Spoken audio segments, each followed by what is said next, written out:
Welcome back to the neighborhood for a very special episode. We are going to be updating you guys on our Fantasy Critic League today, now that most of the big announcements from Summer Game Fest are over. We're going to be checking in, see where the teams currently stand, look over some strategies that have worked, some that haven't, maybe talk about some prospects that we're looking at for a future draft, and then probably have a decent amount of smack talk back and forth as well. So to do this, we are being joined by some special guests. First off, we have Jay, one of the hosts of Super Bracket Bros. Say hey, Jay. Hello. Thanks for joining us. We are course. we're also joined by Phil from the Wait For It podcast. Say hey, Phil. Hey, Phil. We are also joined by the other half of the Wait For It podcast, Eric. Do I also say hey? You didn't. If you want to, yeah. So, Well, yeah, I don't say like hey, being Eric. told what to do, so no. Okay. And finally, rounding out our league, we are joined by Stefan. Say hey, Hey, Stefan. Phil. So, all right. So, if you're unfamiliar with what this is, there will be probably a linked. If you're watching this on YouTube, if you're listening to this on YouTube because you listen to your podcast on YouTube, there will be a little link up in the corner that will link you to the original draft here. But this we do kind of like fantasy football. We all get together, we pick some games that are going to be coming out this year. And we are playing, instead of a football team, we're playing a publisher. And so we are trying to publish the best roster of games here. And so we drafted 6 games initially at the start of the year. And then we have, I believe, 6 more slots that we could fill up throughout the year. So when a game comes out, as long as it gets above a 70, it's getting you positive points. It gets some bonus points if it gets above a 90. And if it goes below 70, that's where you start getting some negative points. We also have 2 counter picks on our roster, which are basically you pick a game somebody else has drafted or picked up, and you think that game is not going to come out or is maybe going to do badly. And so you kind of lock it onto their roster. And if it does do badly, you get some points. If it does well, you lose some points, which has, I think, been pretty much the MO of every counter pick that has been picked up so far. But we are all shooting for that victory. Last year, the victor, unfortunately, was Andrew, and so we have to have somebody show him up, and it's looking good. I think he's got some competition this year. But yeah, I wanted to do just kind of a check in with everybody, give you a chance to kind of talk about what games have come out. That have performed well, what games maybe you're a little disappointed in their performance, and kind of looking ahead to a little bit of what your hopes are, what your strategy is for the rest of this year. And so we're going to start with the publisher Depression Offline. Yes, I wanted to make a comment about that. If you're watching this on YouTube, you see our publisher names in front of us and not our real names. So if you're wondering what these bizarre words are on the screen, Yes, those are our publisher names that we came Yes. up with in the draft that, like Dylan said, you can go back and watch if you're curious. Yes. So we're going to check in first with the publisher Depression Offline, piloted by Stefan here. So Stefan, how's the season been going for you? Season's been going Okay, I haven't had much so far this Yeah. year. I've only had the two titles so far, which was the Final Fantasy um 16 expansion, and then Hmm. Bandle Tale, the League of Legends story, and those did okay. I got a little bit of points. So most of my stuff hasn't come out. Yeah. Where especially this being my first time, Hmm. it one thing that caught me was I'm already all out of drops this year Yeah. because I was like panicking almost because when you go through the draft, you don't Hmm. realize like at the beginning of the year like how many really good games there actually are. So Yeah. then once I got those two scores, I'm like, okay, we're not off to a hot start. I don't really have much right now. I need to Hmm. grab stuff now, and I kind of wasn't patient enough, early. Hmm. I'm still happy with what Hmm. I have. Yeah. Like, for example, I have, college football coming up, which notoriously EA games are really, really bad. Hmm. But this is a game that people, me included, have been waiting a decade for. I watch Yeah. like all the deep dives, everything. It looks like if they're ever going to get it right for 1 year, this Hmm. would be the year. Next year might completely Yeah. go the Madden train and ruin it. Hmm.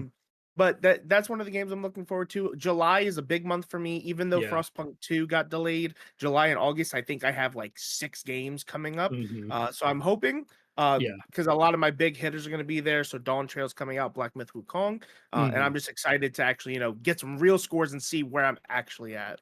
Oh yeah. Yeah, because I was gonna say I know there's a bunch of it kind of to me it kind of seems like you've got all of the dominoes set up and you're just waiting for them to start falling over now. And so, Well, it's hard to um, course correct if you don't know what course you're on. So you're just mhm, kind of Yeah, sitting there waiting to see what things are going to do. mhm, with all my drops already being gone, I have one more slot. It's more of all my chips are in, and I'm waiting for the flop, and I'm yeah, hoping it turns out well. I'm hoping I'm off to a good start. There is a chance, but there's also there's always the chance that my big hitters all get like a 79 or an 82, and then it's like, well, you have people with like multiple 90s. It's mhm. it's it's going to be an uphill battle. So I'm definitely hoping for a good month. Oh yeah, yeah. And I mean, like you do have a lot of heavy hitters on there. Like stuff that I've been hearing is looking very good, and so I'm looking forward to seeing kind of how these next couple of months play out for you. Um, So, is there? I know earlier before we were talking, before we started recording, that you had mentioned that there were some games that you wished that you had picked up that like the entire league even missed. So I wanted to give you a chance to kind of talk about those missed connections there. Yeah, the big one, which like I said, none of us picked up was Balatro. Hmm. For people who don't know, it is a roguelike card game where you're basically putting out poker hands to get points, and you can get bonuses, and you have to hit like certain point markers for them. Very simple game. I played the demo about a week or two before it came out, and I Hmm. had so much fun. I'm a big enjoyer of roguelikes. Like I have Hmm. Hades 2. I got it the moment it dropped for early access. Wish it was coming out this year, but Hmm. like, I was enjoying it so much, and all I thought to myself was, "Yeah, but this seems like a game not many people are gonna play, so it seems like a game that's not gonna get the reviews needed to get a Hmm. score, so then I would just have it and do nothing." Come to find out, gets pretty popular, gets the score. I think it has like one of the highest scores of the year. It's a 91. Hmm. And I was just really disappointed because my gut knew like, hey, I have so much fun. But that's even part of it too, where you like question yourself of like, hey, this game seems really good, but if I don't if it doesn't get the reviews it needs, you get nothing. You just have an Hmm. empty slot. So I didn't want to take that risk. And hopefully it doesn't come back to bite me. But that is one that I am very disappointed that no one got, let alone me. Yeah, for sure. And kind of looking forward to the rest of this year, do you have any? Who would you consider your biggest competition here in this league right now? Well, the big thing is a lot of people have already had all their big hitters, like a lot of their Hmm. big hitters come out. So like, the Final Fantasy Rebirth, Hmm. Dragon's Dogma, everyone's saying now it's more of the games that like got announced, like how well will they actually do? I Yeah, know a lot of the Nintendo games got picked up, but for example, some of them, like Princess Peach, Showtime didn't do that well, and yeah, then Super Monkey Ball did 75. So it's are these Nintendo games going to move the needle, or are they hmm, going to be like, hey, you pick up a couple points? yeah, I mean, from what it's looking like with the projections and what I kinda go with, um, I mean, Andrew's list is like really good, like with the Mhm. run up because as Assassin's Creed games, the same way with like how Destiny had its really good critic Yeah. review that like I didn't expect. Assassin's Creed, as much as there's the controversy around all of it, game Mhm. wise and critic wise, there's a chance that does really well. There's a Oh, chance yeah. that Mario and Luigi game does really well. Kingdom Come Deliverance 2, I'm actually really excited for. Mhm. If it comes out in a good state, that's always Yeah. going to be the big thing with Yeah. that. If it comes out in a good state, that could get a lot of points. So, I think as much as like the points differ between most people, there's now more of a people's heavy hitters are coming out. Mine are going to Mhm. be done soon. We're then going to be in the who can snipe like the Yeah. really big one late that no one found. Like because now we're going to get into people are getting like 80s and things like that. Because there's just only Mhm. so many games you can choose from. But the Yeah. one person who finds like that 190, that hidden Mhm. gem that no one else see, like Balatro would have been perfect. It's like something like that where it's like this game gets a random like 92 and you just Mhm. snipe it for like $1. And I Yep. think that's what's going to move the needle. Mhm. But I think I don't think anyone's out of it is the thing. So Yeah. it's not even biggest competition. I think all it takes is one person to have a bad release, one person to have a really good release, and things could Mhm. just flip immediately. No, for And we sure. still For have sure. those counter picks too that like you have to fill Mhm. those slots or you get penalized and that can really that can Liza Yeah. P you real quick. Yeah. Mhm. Why? It's ancient history. Ancient history, okay? I don't know why you would say that, okay? It's Yeah, the example from this season is Animal Well. That one got Dylan Yeah. good. Mhm. Yeah, did not expect I mean, a 90 something? Come on. 89? Really? Okay. Um, but yeah, so it sounds like Stefan is looking forward to a lot of his heavy hitters coming out. I'm excited to see where that leaves him, what that does to the scores. I expect there to be a lot of shakeups. We have in our Discord we have a channel that kind of just automatically updates every couple times each week, and I'm expecting there to be a lot of updates where it's like so and so has moved up to second place or first place, and everyone else has moved down. So should be cool. Phil, his publisher is definitely not Peter Molyneux. Um, how's this season been going for you? Pretty good actually. I started off very strong, as Stefan mentioned. My heavy hitters came out between Hmm. Tekken and Hellblade. Definitely wanted a better performance out of Hellblade, but with it Yeah. basically just being like a tech demo, getting an Yeah. 81 out of it was pretty solid. Unicorn Overlord, great. Hmm. Definitely overperformed. For me, it's really just going to come down to are Avowed and Dragon Age. Are they going to give me points? Yeah. And if that, like Stefan said, like if those hit big, then I Hmm. feel good. Like for my first year, just like Stefan, like if I can finish like third, fourth, I'm here for the vibes, man. I'm having a good time. Every Hmm. once in a while, Jay will piss me off and outbid me for Lego Horizon Adventures.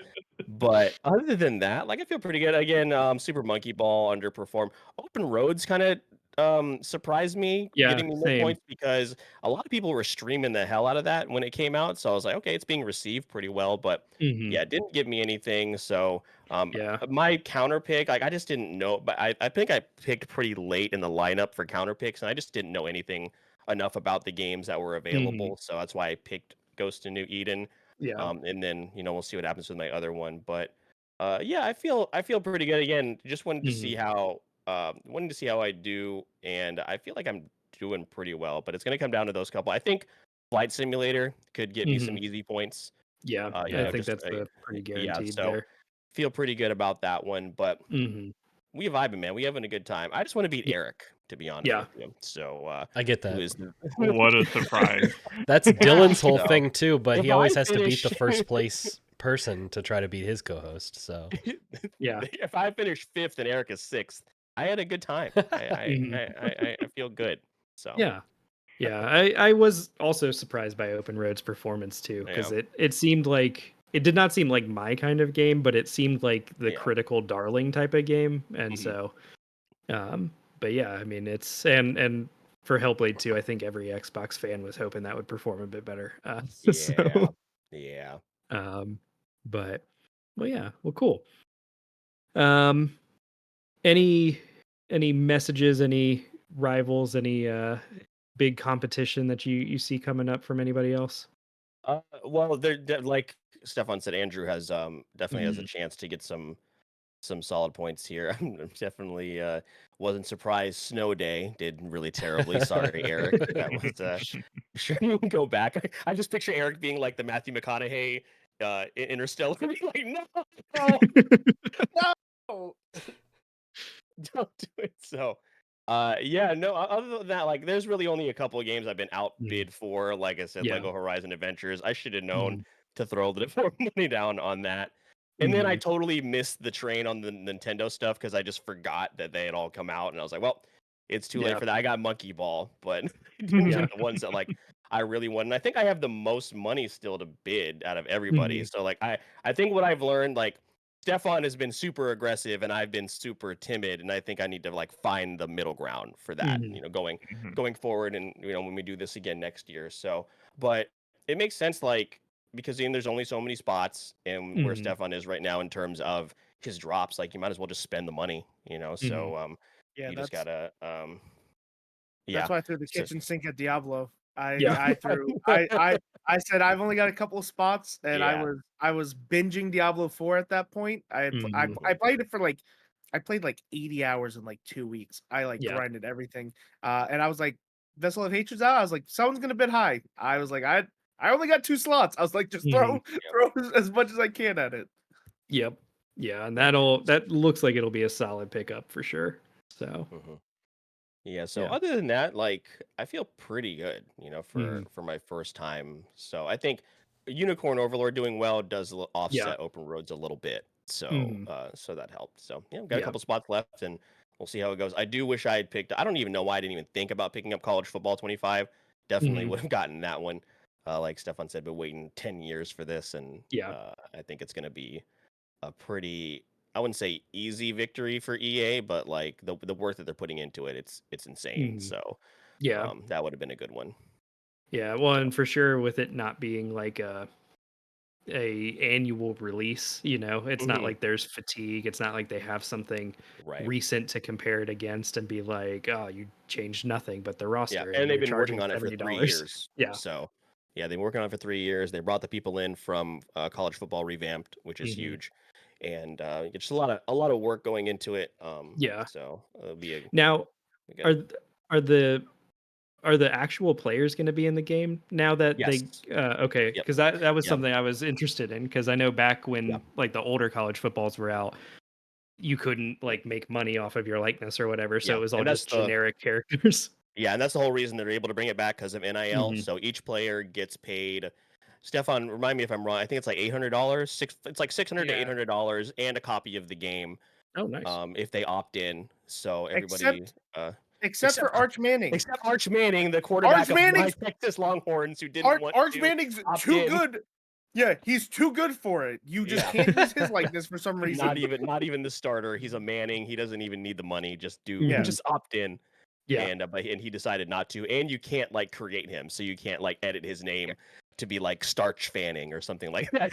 Like they have like a specific, they have some sort of block to do that, but that's a little frustrating. But other than that, yeah, everyone, they're getting paid, they get a copy of the game, which is pretty cool. So Yeah.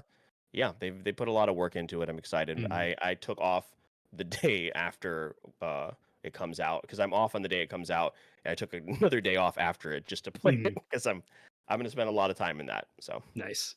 Nice. Well, cool.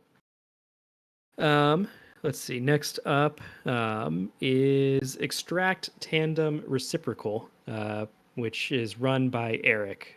So, Eric, how's the season been going? Yeah. This season has been interesting. Yeah. I feel like I've made some really good choices, and then I feel like I've made some of the same mistakes. So I think that's evident by the fact that I am the only one currently fully lined up with games. Mhm. Almost everybody else at least has a slot. So I am considering a potential drop for the right game, but Yeah. I think looking back on it, I'm pretty happy with everything except South Park Snow Day. I think Mhm. that is where I ended up kind of hitting the panic button. Yeah. And that definitely was a mistake on my part to pick that on draft day. That should have been a Mhm. game I picked up afterwards. But I think we all thought this year that was the theme. This year was going to be really weak in gaming.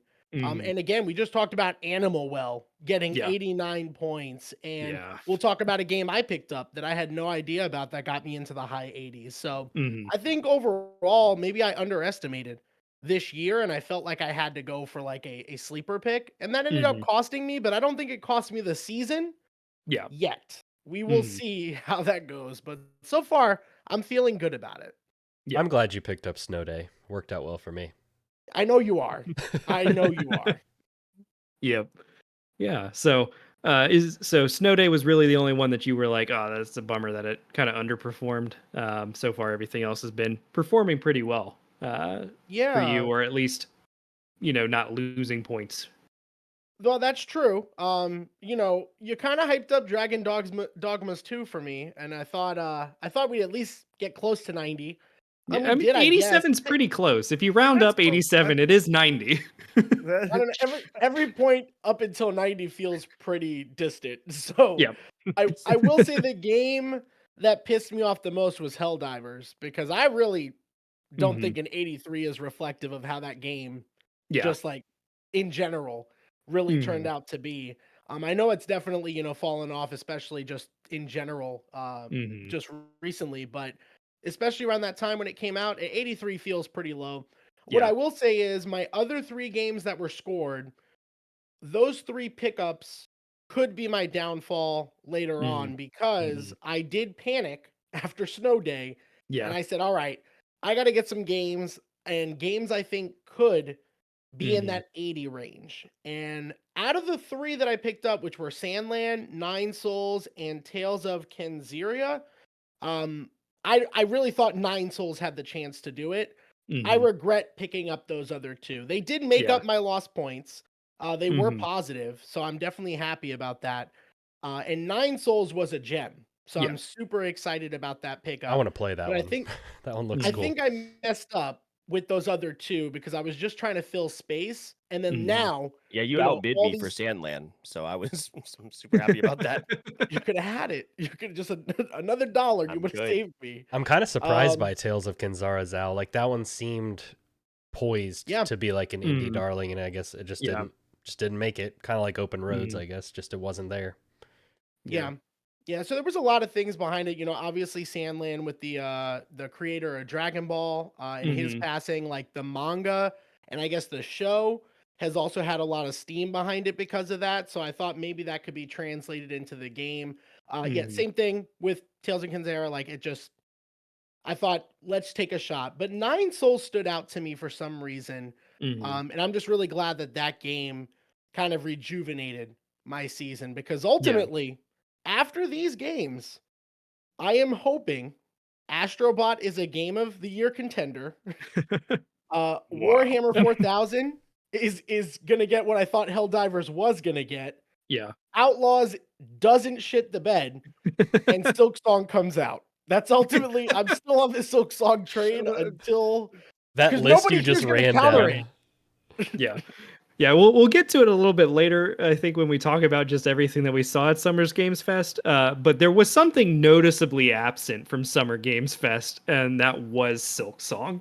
So, I'm I'm convinced Silksong just doesn't exist. I think Silksong is a social experiment to just see mm, how long people are willing to wait mhm. um for something that's not real, because this game has been talked about.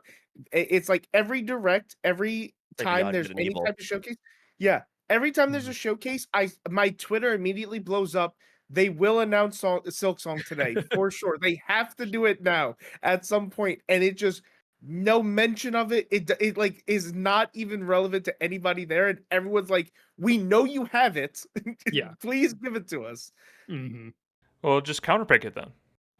Right. That's Like, the I'm thing. not. Let- Nobody's gonna counterpick that game for the same reason I won't drop it, because it's gonna have a December like 27th release. They're gonna announce it on Christmas that it's coming out in 2 days, and we're all I'm gonna gonna be scrambling. I'm So gonna I'm just gonna put this out here now because I have since stopped this. I had a Silk Song Google alert on for like the last 6 months, and I just turned it off recently. I was like, you know what? Because unless I'm not going to counterpick it unless I get hard confirmation that it's not coming out this year. Right. And I got tired of getting emails about Silk Song, so I recently turned it off. That's Silk hilarious. I was Song is keeping a an eye on it. guarantee. It's a 30 burger. It's a guaranteed 30 points. So none Is of it? us I mean, here. nothing's guaranteed. It could come out and be I- mid. I will say mean, that's this. true. I Yep. will say this. There is, I believe, it's not guaranteed, but it's as close to guaranteed as you could get. All they have to do is literally release the same game with new bosses. They could change nothing else, and it's at least a 90. Because the way people talk about Hollow Knight, they are obsessed with that game. So as long as they just don't, they could fumble it, but the moment that game comes out, it's kind of like how with speaking of Summer Games Fest, things are finally announced. The new Metroid game. They have the blueprint. They just have to. You just gotta tap it in. That's it. Yep. It's an easy putt. Just tap it in. Just don't make any big mistakes for no reason, and you're gonna have yourself a great game. But no, Silk Song's not real. It's not. There's. I'm not. I'm 99% sure it's not coming out this year. But the 1% that it could makes I would never even consider counterpicking it. Never a thought Yeah. in my mind. Yeah, it's like a December 30th, December 31st counter pick. If it hasn't come out yet before, You have to like, counterpick well, by whatever that November or Saturday something. is. You Yeah. have a Oh, you do? a deadline for counterpicks for Okay. that very reason. Yeah. Yeah, and again, nobody here is counterpicking this pre-December. I looked at it So, today and I did some googling of like, have we heard anything recently? Like, but I couldn't pull the trigger. Yeah. And I don't know if the same time. It's obviously a much different game, but again, I mentioned Astrobot. I feel very strongly about an Astrobot, like a full game after playing Astro's Yeah. Playroom. I think no game has taken advantage of this PlayStation controller the way that Astro's Playroom had really started the PS5 with.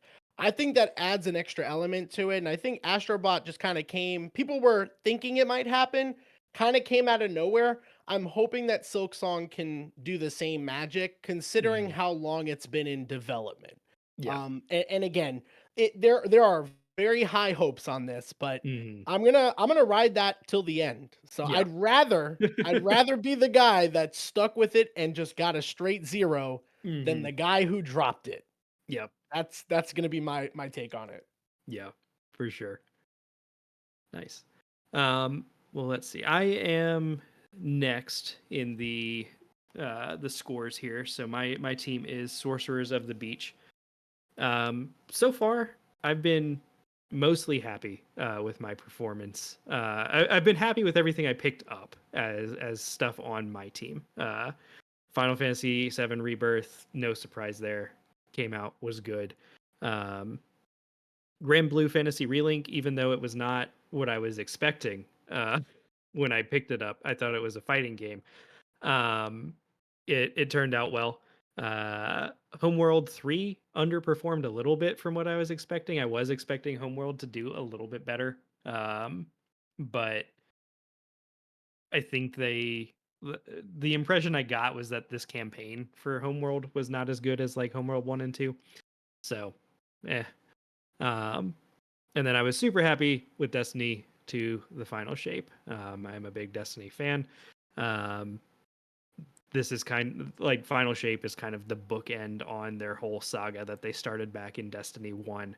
And so it wraps a lot up very nicely, and has a lot of callbacks, has a lot of, like characters from the past showing up, which is super cool. And has a really fun campaign. So I've been playing a lot of it, and super enjoying it.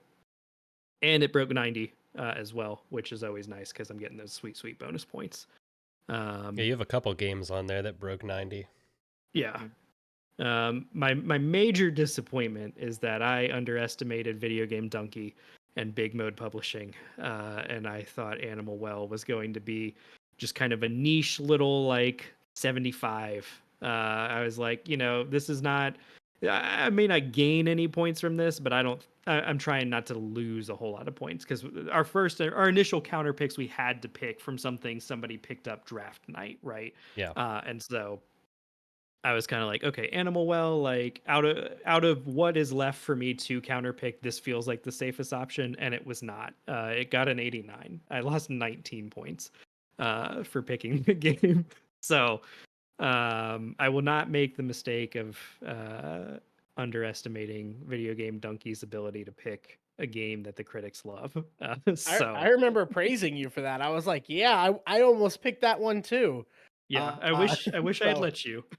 I also almost counterpicked Destiny 2.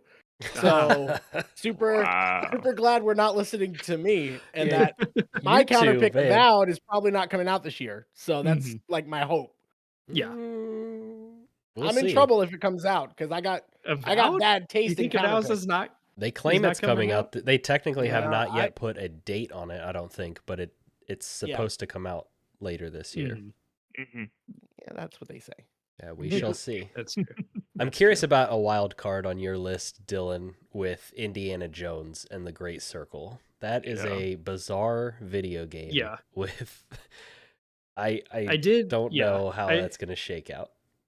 yeah, I did pick that game up early on this year. Like I think right Mhm. after the draft, I'm pretty Microsoft sure did I a bid thing on where that they too, showed it off. and you I think you outbid did. me I for it. think you Yeah. did. And we'll talk a little bit more about it probably in the Summer Games Fest portion. But yeah, I'm holding on to it because it's Machine Games Right. at this point. Like Machine Games publish or the people that made Wolfenstein 2, you know, I forget what else they've made. But those are like their recent ones that they've been putting out. Yeah. And those have been well received. Those seem like they've been good. I don't know that that's going to translate to Indiana Jones. I also don't know really who's clamoring for like an Indiana Jones game. I don't know that that's Todd Howard. I guess Todd Howard is. He's so proud I of this watched game. yeah, I watched them. He's having the game built solely for him. He does not care Yeah. if anyone else buys it. He wants to play it. Exactly. Like I watched the most recent Indiana Jones movie and it was like very mid. And so I don't know who this game is for, but I'm hoping that Machine Games is just like, yeah, we're making a fun first person like action adventure shooter thing. Yeah, the first person is like we part do. of what throws me. Mm-hmm. It's such a weird approach to Indiana Jones. Like, I mean, I agree, but I'm also thinking of like not that this studio is the one that did like Dishonored and Deathloop and stuff, but like those games feel like a fun yeah. type of, you know. That's why I Like, called it a it could wild be that. card, is because I Yeah. could see it being good based on the pedigree of the studio, but Mhm. it also is, it's just such a weird pitch Yeah. that I can also Yeah. just see it being really terrible.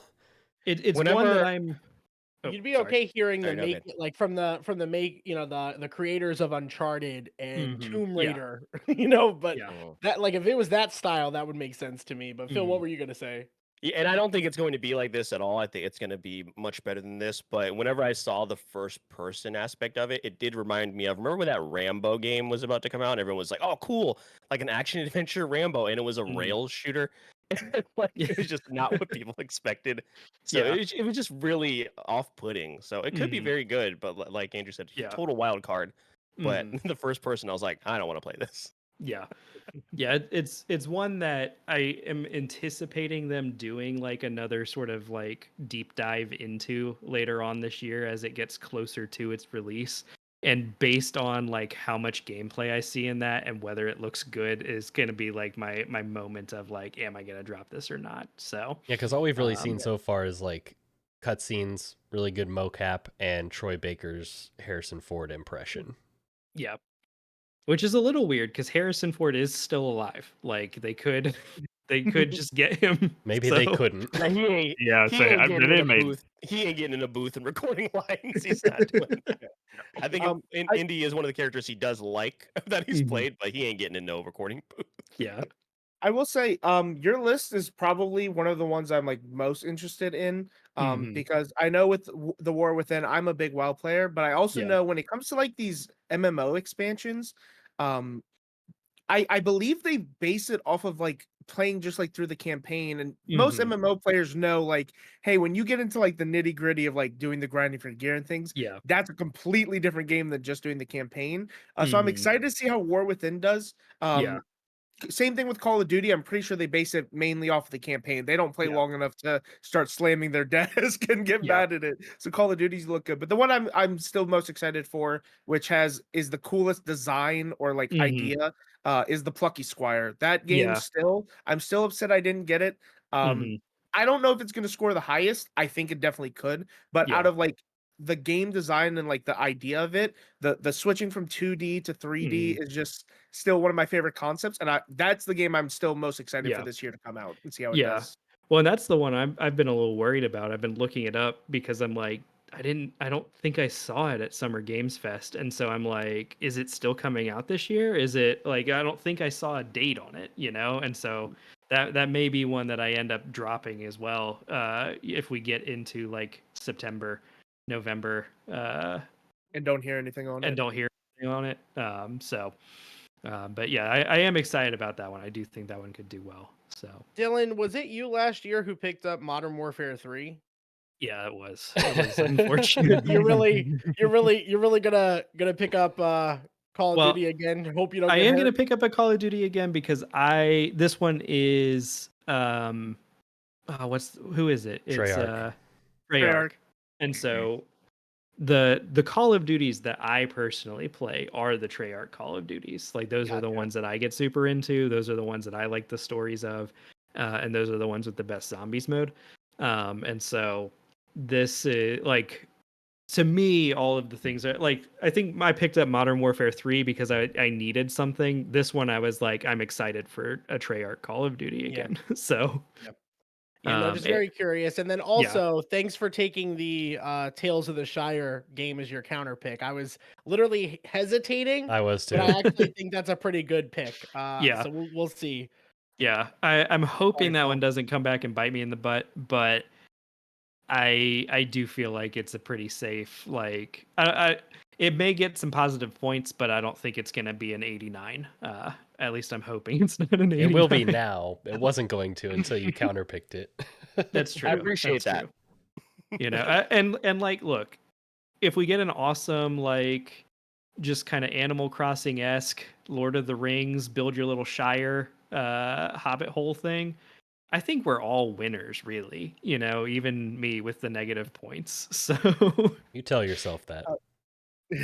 I do find it interesting that we switched from the beginning of draft where Eric was the one most counterpicked with 2. Mhm. Phil has now taken the mantle, and he's now at 3. And me and Dylan are the only ones who still have not been counterpicked. We're the only ones Yes. who have anything. Now, mind you, the 2 counterpicks on Jay and Andrew were both for 80 plus scores, but um, they did get a counter pick thrown at them. So it is Yeah. interesting. The Tales of the Shire one, I think that one, like you said, if it is good, that's awesome because the idea is awesome. Mhm. It's for me, it's like the same way with Star Wars Outlaws. I want Star Wars Outlaws to be good, Mhm. but I know better. So Yeah. I don't trust them to put out something that like is actively a really good game. Mhm. Yeah. Yeah, my only hope with Outlaws is that it's the Division studio, and I've liked the Division games, but other than that, I'm kind of like skeptical. So, let's see. The next publisher we'll check in with is Two Hardware. Andrew, uh, how's your season been going? I'm pretty happy with my season so far. Rise of the Ronin kind of underperformed a little bit what I was hoping from that game based on the Neo games and Wo Long, but it's still positive. I don't have any negative points. Even my counter pick is getting me positive points. So Unfortunate. yeah, Stellar Blade did pretty well. Animal Well, as we've covered, has done fantastic. I think it was above 90 at one point. I'm kind of bummed to see it at 89. It's like, come on, It's okay. just a It's couple more okay. points. Like a Dragon, that was a pretty known. Like that was like my first draft pick, I think, because I couldn't Yeah. get Elden Ring. But yeah, I'm excited about how it's gone so far, the stuff Mm. that has released, and I'm looking forward to the rest of my roster. I have 2 open slots and just a little bit of money left, so like Stefan was talking about sniping. That'll be kind of what I'm trying to do with those last 2 slots, is find some unknown gem that can help me out. Mm. And also, like Stefan was saying earlier, I have a lot of games on my list to come that have been pickups. I mean, honestly, like 3 out of the 4 I feel like are curiosities that I don't think will Yeah. do bad, but have potential to do great. And that's Mhm. Kingdom Come, Assassin's Creed, and the new Mario Party game. Yeah. Because that new Mario Party game looks like they've actually put some effort into the stuff around just the Yeah. boards, and they've actually Whoa. they've added Crazy. the big complaint from the Mario Party game that came out early in the Switch's life was there's just not much to do. It's really simple, short. There's like 4 boards. Yeah. And this one, it seems like they took that feedback and they just said, "Oh, you want more stuff? Here's more stuff." So Mhm. I'm hoping that one does well. I'm super confident in Mario and Luigi Brothership. I think that's like one of Nintendo's like flagship games for this year. I think that's going to be Mhm. a home run. Assassin's Creed, I really want to do well. I'm hoping it's like another Origins. It's like one of the good ones. Mhm. I'm excited to play it, but we'll see. It also has the potential to just get me like 3 points depending on how Yeah. it shakes out. But yeah, I'm having a good time this year. There were definitely moments where certain games, like when Stefan just put his whole bank on Diablo, that I was like, man, I really need to be bidding more aggressively. Apparently, there's some games got Mhm. snatched away from me, but even with that happening, I'm pretty happy with Yeah. my current roster and where I'm sitting. Yeah, that is something that has, I feel like, changed this season compared to sure. last season's. Is I feel like a lot of times in previous seasons, when you've been bidding, it's been like, I'm going to bid $5 or Yeah. whatever to pick Mhm. up a game We would at end most. seasons Like, with and like that's $80 and be like, well, that yeah, was kind of dumb. yeah, like you were bidding $5 if you really wanted something. Yeah.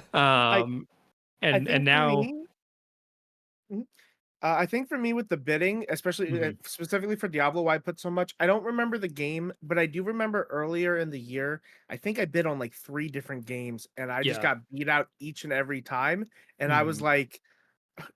I was like thinking, I was like, could I get away with like $20? I was like, maybe even, I was like, maybe 25. And I said, I don't have many slots. I was like, let me just chuck it because I was like, because I think the other bid was like $25 or something like that Mhm. for it. So I was like, I was like, someone else might be thinking the same thing as me, where it feels like with the bids, it's either you bid low because like some people have interest in the game, or you just Yeah, kind of say, hey, I want to make sure I get it. Let me send a whole chunk at it. And then I'll Mhm. pick up something like I've picked up a couple other games for like $1 because no one else Yeah, was even looking at it. So I think exactly. that's been my mindset, at least with when it comes to the bidding. It's either I'm gonna go all in or someone else can Mhm. have it for their amount.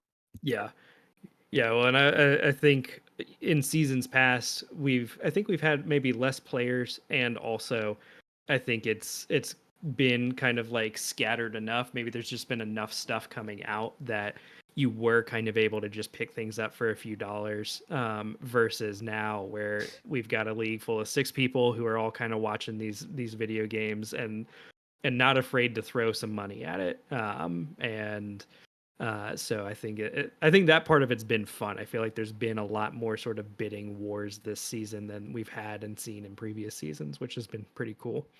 So, Yeah, I agree. I'm down to like $6 or something in my mhm, bank. So like yeah, that hasn't really happened too much in the past. Because mhm, with Diablo, with Call of Duty, um, I put money on one of Jay's games that he ended up getting in the new upcoming Zelda game. So there've been a lot that I have put money on and that I haven't mhm, gotten. And like you said in the past, it seemed like if you put a bid of double digits on a game, it was yeah, pretty likely that you were going to get it. I think maybe this season we just have a mhm, crew that is more aware of yeah, like things and bidding on them more consistently.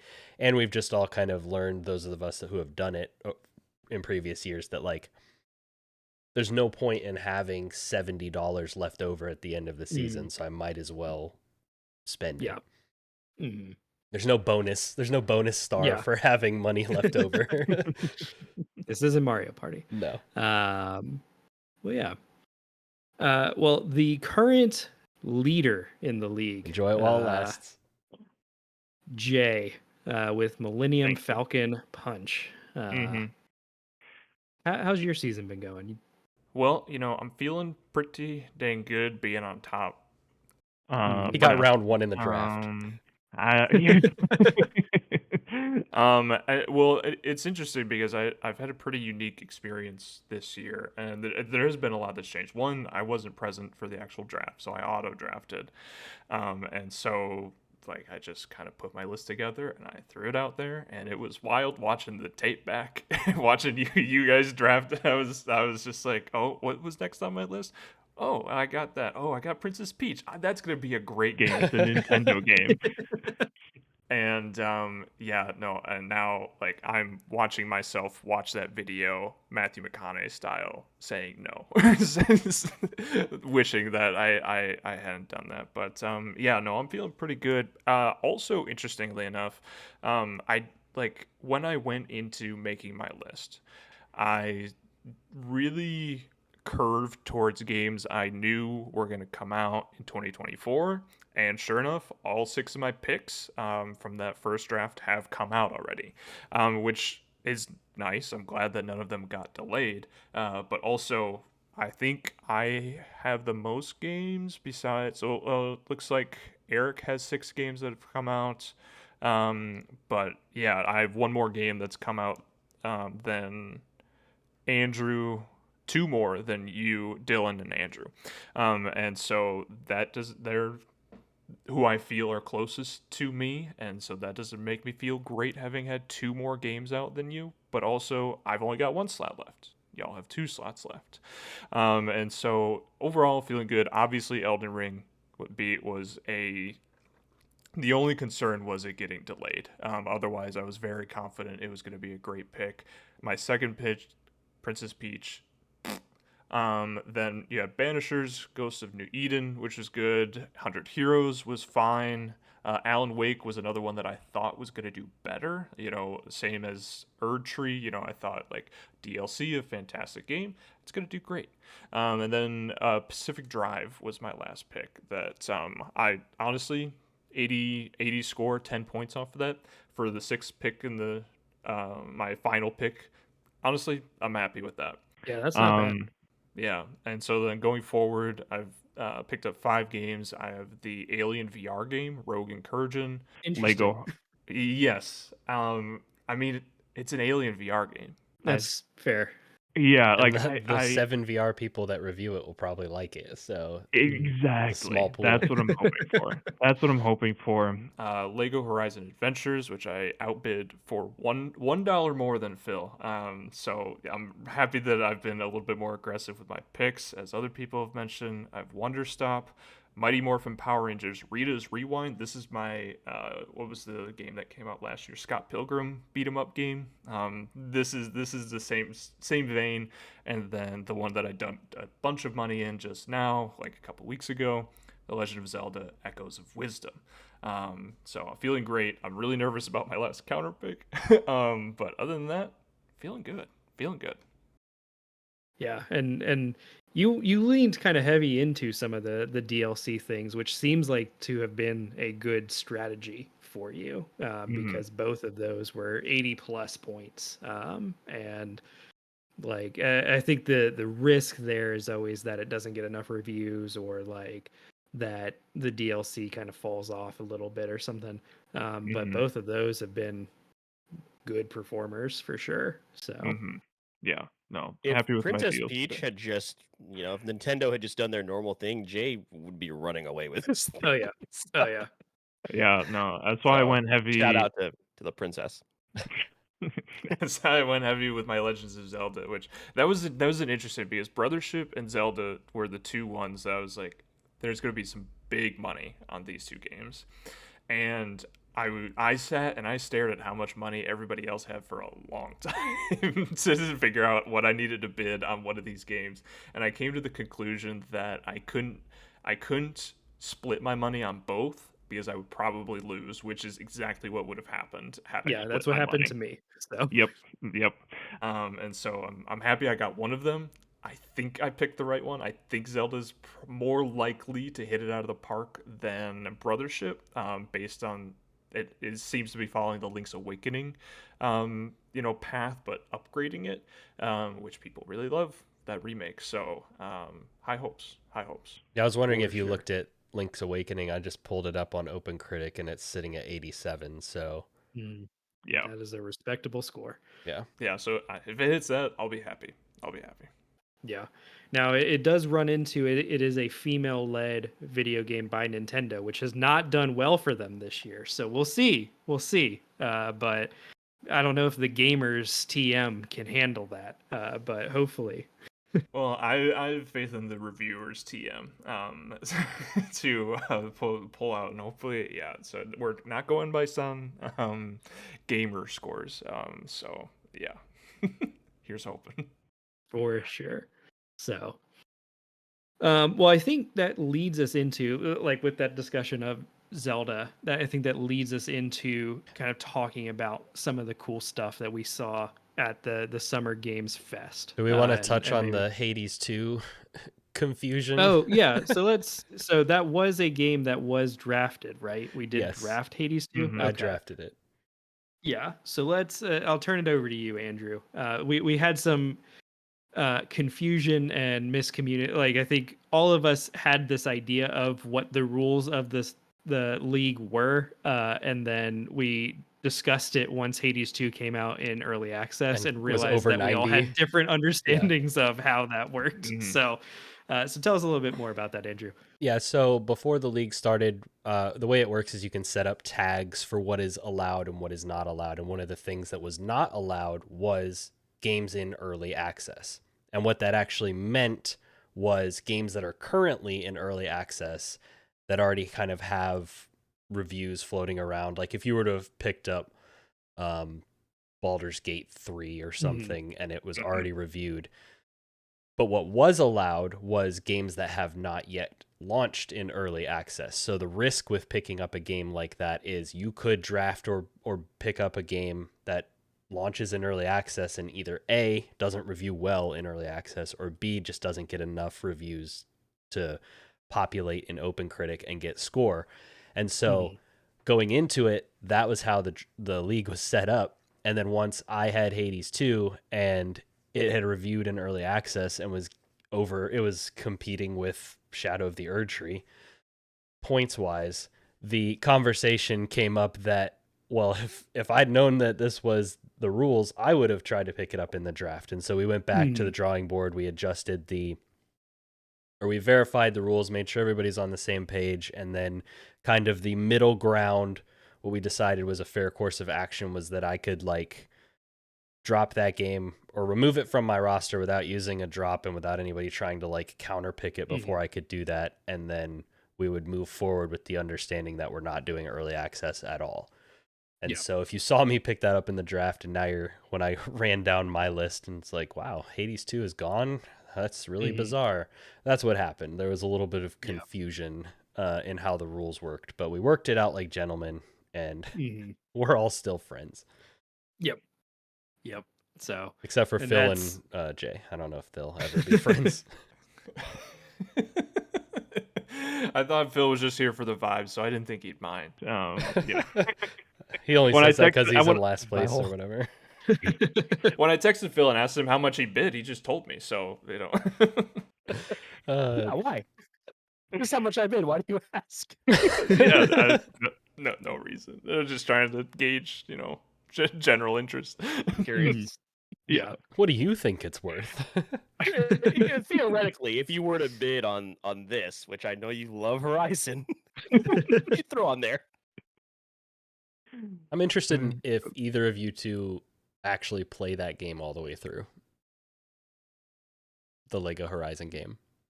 Oh, I'm not gonna play. I play. Oh, okay. I've played the shit out of Lego Jurassic with my daughter a lot, so I wouldn't be surprised if I get through it with her. Nice. Yeah. Back to you, Dylan. Yeah. Well, I was gonna say, so that's I think that's a good lead into talking about some of the stuff that we saw at Summer Games Fest, some of the stuff that we picked up because we saw it at Summer Games Fest. Maybe some of the stuff that we, like Dragon Age Veilguard got a name change and a couple of trailers and stuff at Summer Games Fest. So I'd It's a real want to game. take the next, I want to take the next little bit to just everything but a date. And they did Right. everything but give us a date. But I think it'd be fun to kind of go through and just kind of talk about like, hey, here's what we saw, here's some of the stuff kind of coming out, and what looks good, what are we worried about. Like where I want to start is Phil. You've been a big, like, you picked up Avowed in the draft, and Eric, you've been very anti-Avowed. How does that trailer, like seeing Avowed stuff in Microsoft's, I don't know if you got to watch that trailer or not, but how are you feeling about Avowed now that it's a little bit theoretically closer to coming out? They still haven't put a date on it, but they have reiterated 2024. Yeah, it made me feel a little bit better. Like I said Mhm. earlier, between Avowed and Dragon Age, that'll make or break my entire season. So to see that, it definitely made me feel better. Especially, I picked it third, so Mhm. had a lot of high hopes for it. And whenever that you don't get a when it, because like so many times they'll say, yeah, it's coming out in 2024, it's coming out in 2024, and then Mhm. around the fall you still haven't heard anything, and it's like we're a March month out from 2025. we're a month out from August, like it's the fall. Like, Yeah. and if July comes and goes, then it's like, Mhm. well, that might be a wrap on that, and there's nothing I can do about it because It is obviously Eric counterpicked. counterpicked. Yeah. So yeah, but like you said, seeing it quote unquote in action made me feel Mhm. a little bit better. But that one I'm that's obviously a big source of nervousness, just Mhm. because I might have 2 games on this list that just don't come out this year. So Yeah. yeah. Yeah. So, Eric, did you see that trailer, the Avowed trailer? I did. Yeah. Still, How you still feeling not about it? not majorly impressed. Mhm. I know it's a game that could definitely cost me points. From a though. known Skyrim hater. That's not true. Skyrim's one of my favorite games, at least at one point before a moment in time we won't You never speak of. even beaten it though.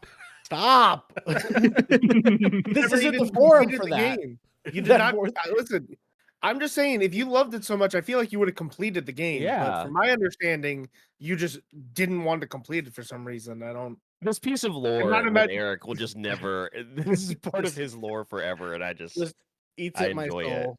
Eats at my soul, and I'll never go back to it. So it'll stick with me for the rest of my life.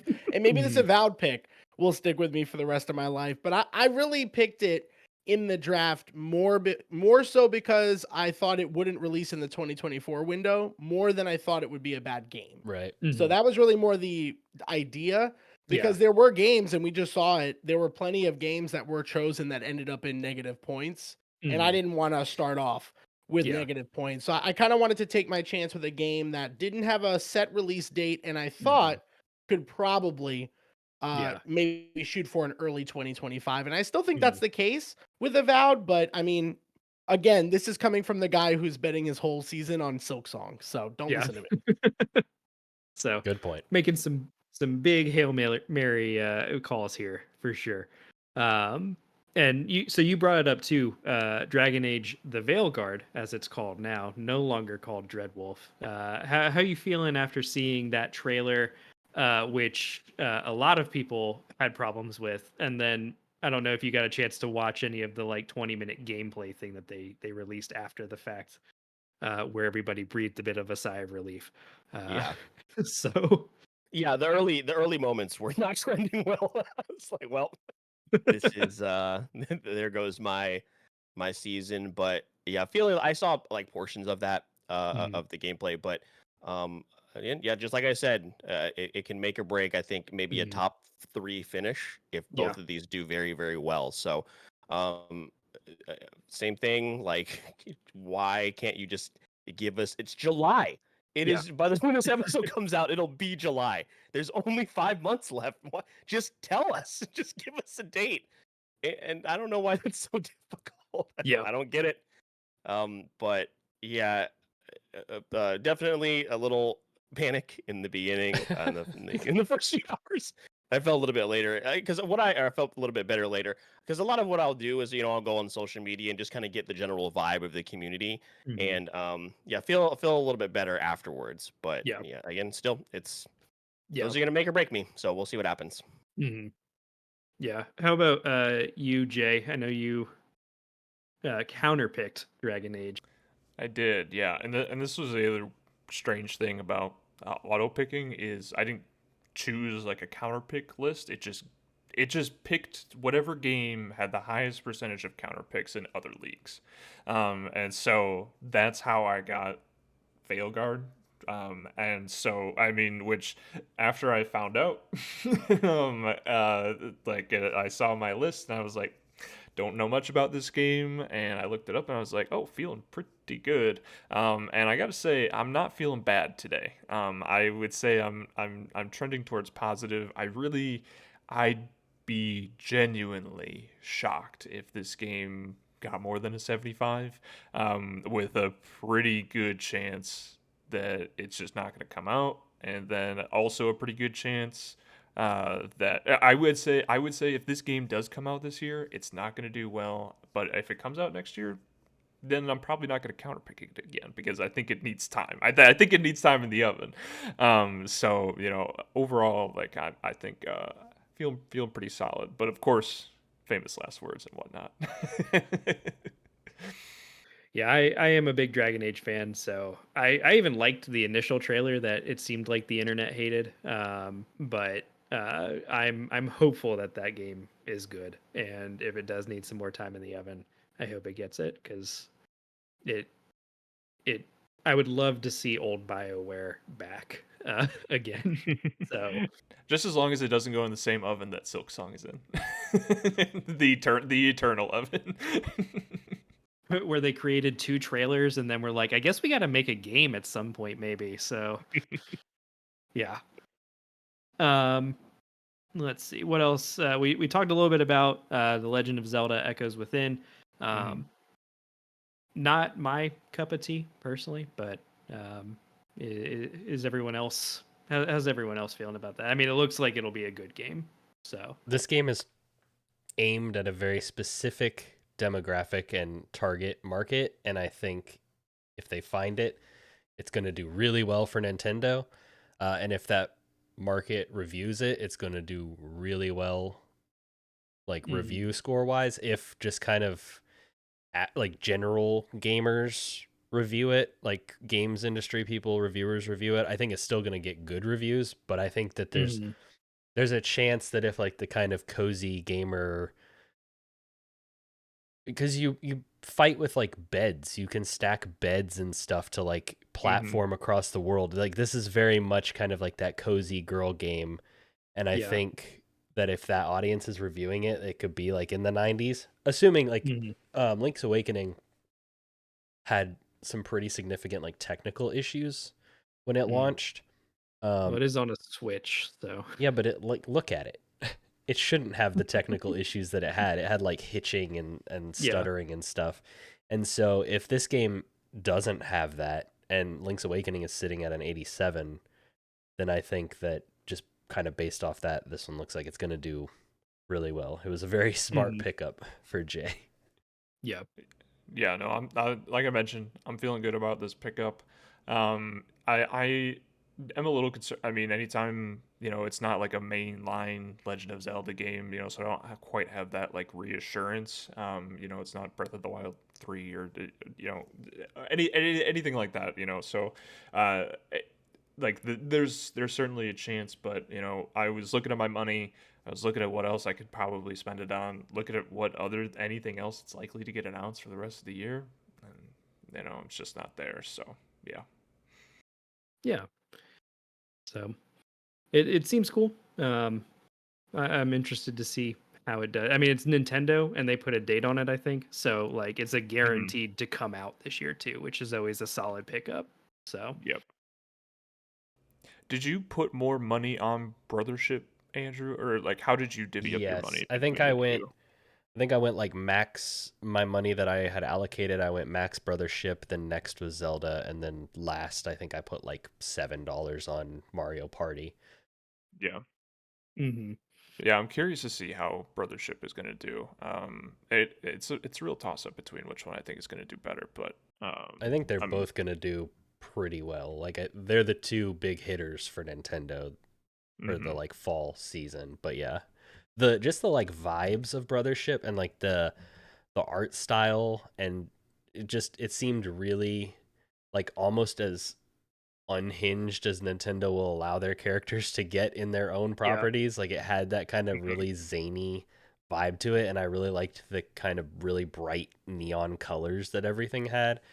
Mm-hmm. So I think just like it being a little bit unique is gonna help, especially coming right after Wonder last year. So it seems like, Mario game, Mario game, Mario game, but they seem different enough that it'll still feel fresh and feel like a unique experience. I don't know that I ever Mhm. played the Because those were all on original. 3DS. Yeah. Yeah. So like this would be the first Mario Brothers game that I would play or that I have played, and I'm not sure how the previous ones reviewed, but the Mhm. trailer got me. I was like, I feel like this game is gonna do pretty Yeah. well. Yeah. Mhm. Yeah. And you It did looks fun. exactly what we said. You did exactly what we said we were all gonna try to do is, yeah, we'll wait around Nintendo to pick up Mhm. whatever games are coming out. And then there I was with like a full roster assembled. I was like, well, what do I drop? For some reason, I have World of Goo 2 and Steam World Heist 2. Two games I have no clue about, but based off of what I've read, Mhm. could be little gems. So I Yeah. ended up not bidding, but I do kind of regret that because Andrew, you did Mhm. have a couple of those. Like you got like your third choice too after Yeah. the Zelda game with Jamboree, and I was a little disappointed to see that fall that way. Well, as I Mhm. was looking Mm, at potential counterpick options, and I looked up the previous SteamWorld Heist, and I think you have a pretty solid one with SteamWorld Heist 2 based off the Mhm. reviews for the first game. Yeah. For and none of sure. you got Super Monkey Ball. I almost Pretty counterpicked darn. that one, and I wish I had.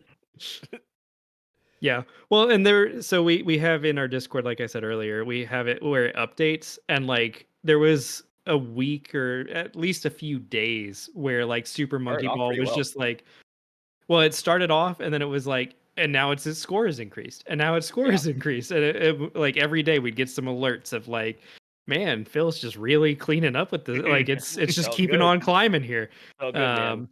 It did end up dipping him back a little bit, but I was like, what is going on right now? Like this is Super Monkey, like Stop the count. so. But yeah. Now, Eric, you did pick up Astrobot. Do you believe in your heart of hearts that Sony can rival an actual like Dude, the PlayStation platformer? nostalgia in that game, the Sony ponies are You're gonna just eat saying that that up. because you're No, just saying that because Astrobot dresses up like They Bloodborne. used it all. Like, who's so played Astro's Playroom here because you can really tell. I play Okay, good games. so Dylan, I asked that rhetorically for you because we already know you don't understand. I'm No. telling you, this game, the potential for it to be above a 90. Okay. I'm Well, gonna ride that train. I I really mean, think it's there, and I'm not I'm kidding when I say game of the year. Like I really think at its peak, it really could. I'm just telling you. I'm just I'm telling you hearing you. guys. I'm hearing you, but I guess like when I hear like Astro's Playroom was like what, a short little like 5-hour experience. I guess my wonder is Can they stretch that out can they over stretch that out and not 16 to overstay their 20 welcome? hours? You know. Hell yeah. Yeah. Hell yeah. I'd play No. that. They I'd play. used up all the nostalgia already. What like there's Mhm. nothing What are you nothing talking to about? throw in No. there. The Sony people, They- they still have tons of nostalgia. Joey, Tons what of did we miss? nostalgia. What did we miss in Astro's Playroom? They The got nostalgia was the hardware. There was a lot of like hardware nostalgia of like you could like a lot of the trophies were you'd get the I've old played it. PS1 or You know, you'd I've, get I've played it. I know I'm explaining it to the person here who hates Sony. You're not the I'm only being one a here, real Phil. Sony bro. I well, no, it's saying like you were no, you're not a Sony. they bro. put Jay's You're just tattoo really, in like, the new talking one, to so me.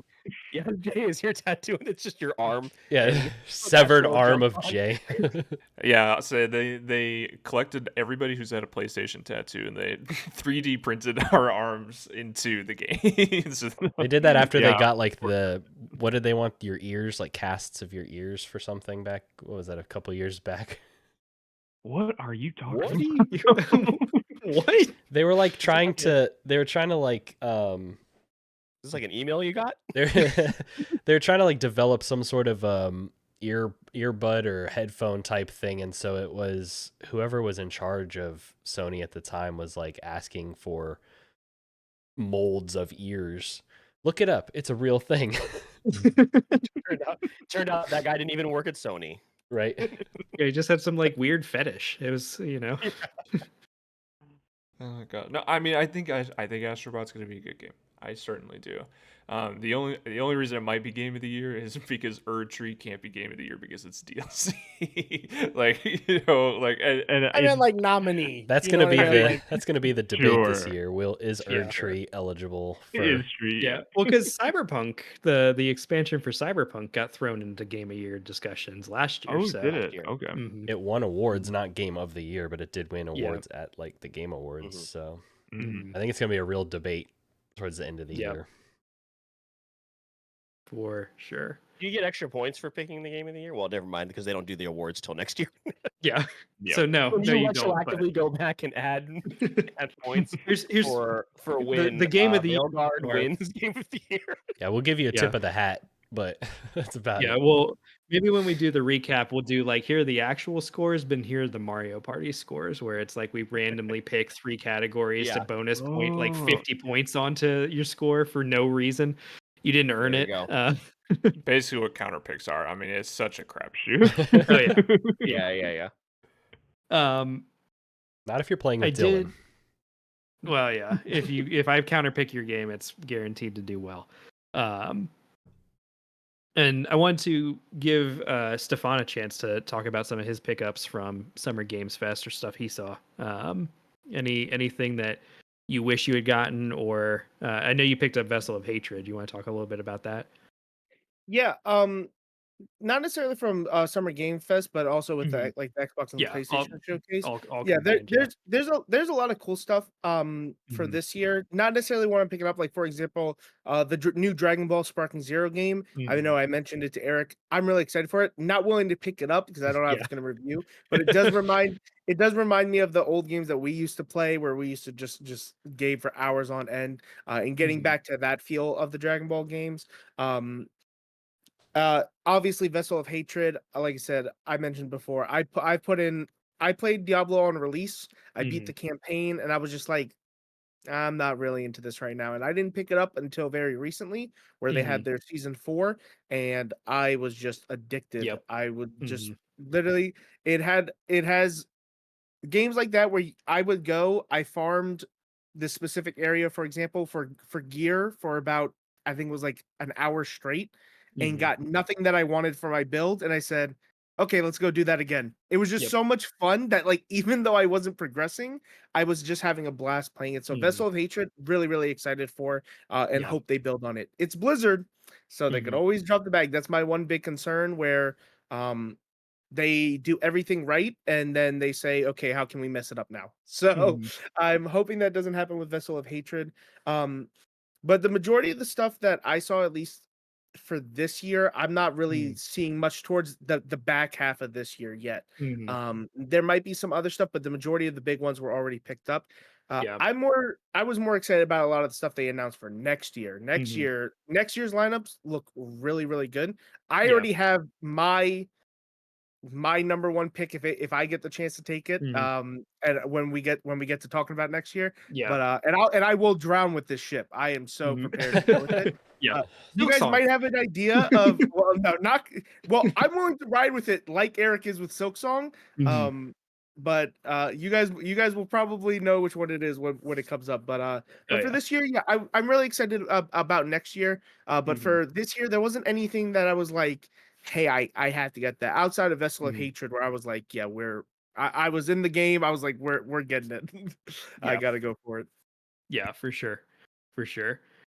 Well, before we roll into kind of looking at some of the future prospects, does anyone else have anything that they picked up or saw at Summer Games Fest and the surrounding events that we haven't talked about that they want to shout out or talk about before we roll into that next part? The one thing I will add, because I hadn't Mhm. even thought about it up until I thought about the games coming out for next year. I forgot one of my big disappointments from this year, which is also why I panicked, not just my low scores, Yeah. was Little Nightmares 3 got delayed. And Ooh, that was yeah. one of my draft picks that I was like really solid. I was like, this is gonna get Mhm. mid high 80s for sure. Yeah. And then the moment that got delayed to next year, I was like, I don't feel as confident about my list, so that's going to be exciting for next year because I'm still very Mhm. excited about it. But I did remember, I was wondering, I was like, yeah, that one made me panic a little bit the moment it got delayed a whole year. For sure. Yeah, I'll say I know we joked about it earlier, but Funko Fusion doesn't look awful. I just want to make that known. Now Draft it. listen, Just draft it, Eric. Just no, pick it up. I've already got a full lineup, Man. and I would even and I would even say if you have one slot, don't get it. But if you had two slots and you needed some points, I feel like Funko Fusion can get you a solid 6. Yeah, So- I'm You know what? s- In January, let's revisit Funko Fusion and Astrobot as the two things that Eric backed until the very end. You know Let's what? see how those things go. Yeah, I agree Eric- with Eric though. You should definitely pick up Funko Fusion because I still have a counter pick I need to use. So if one of you guys pick up Funko Fusion, that solves that for me. I have that second spot taken care of. Yeah, so I think there would be a significant bidding war for counterpicking Funko Fusion. For Funko Fusion. Yeah. No, I mean you guys aren't wrong. I'm not gonna defend it like that. But again, I'm Seems like you easy just did. breezy. Well, I mean, again, when December comes and Silk Song comes out, I win the league. So like it just doesn't matter. Like I could just make any claims because I won. You know, I I took a mean- flyer on Life is Strange. You know, the first one received pretty well. Second one a little bit less, but you know that could be an easy Yeah. 10. You know, Yeah. so It seems at play. least like it's going to get some positive points. Yeah. So. Yeah. Mhm. this is the studio that did let's see, this one's Double Exposure. This the studio that did True Colors, right? So it's like Mhm. it's not It's not the Banishers New Yeah. Eden yeah, people were the Don't ones Nod, that yeah, Don't Nod moved Mhm. on to like they Mhm. made Banishers. Yeah. So this is that other studio that I can't remember their name, but I think True Mhm. Colors people liked it. It reviewed Yeah. pretty well. I think similar to like you said with Zelda, like if it finds its right audience, Mhm. then it could do very well. Yeah, for sure. Anyone else have anything they want to shout out before we roll into future prospects? All right. So there were a bunch of cool things that were announced. There were a bunch of cool things that we have already picked up and talked about and, drafted, added to our list. There was also a lot of cool stuff that was shown off that had 2025 or beyond release dates. So what I'd like to do is give everybody a chance to shout out, one or two games that they saw that are maybe at the top of their list or somewhere on their list of things that they're keeping an eye on for, next year's draft. What are some of the top prospects that are coming up into the draft this next year that you guys are looking at? Nice try, Dylan. Trying to get it one Yeah, up. I've got my notepad over here to take your lists and I quit. I'm done. The episode over.